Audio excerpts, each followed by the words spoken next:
People think of the Catholic Church as being a single, enormous, monolithic structure all under the authority of the Pope. With dioceses, bishops as branch managers, if you like, something like that. In fact, while the Pope has a very serious authority in matters of faith and morals, operational matters are very largely left to a local level, to a diocese or a religious institution, or even to a parish. So while the Pope appoints bishops, bishops are then completely responsible for what happens in their diocese. Each bishop, whether it's a bishop or an archbishop or even a cardinal, only has authority within their own diocese. So there is no head of the Catholic Church in Australia.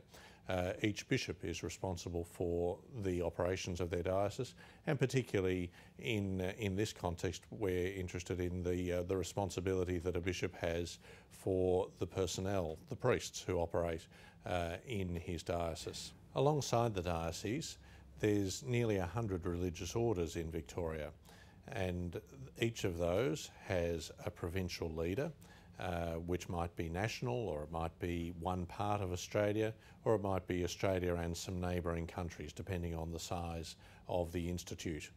That provincial leader has the same sort of responsibilities that a bishop does for his diocese. The provincial leader of a religious institute is responsible for the personnel who operate in the works of the order, and particularly responsible for responding to any complaints about their conduct.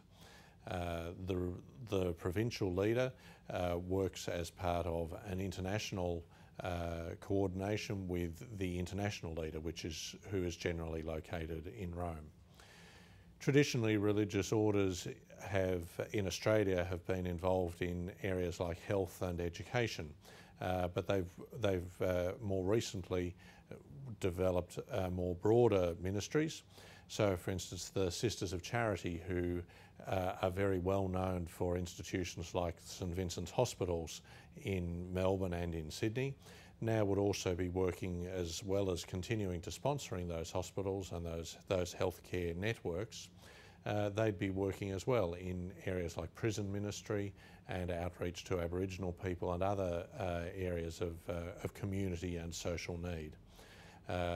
The Jesuit priests, who are best known in Melbourne perhaps for Xavier College and for Newman College at the University of Melbourne, now have very strong commitment to working with refugees and with other areas of social need. So the 89 religious orders that operate in Victoria cover an enormous range of services and needs across healthcare, aged care, education, schools, and much more local areas like prison ministry, work with Aboriginal people, local community needs, and work with groups like the disadvantaged and the disabled.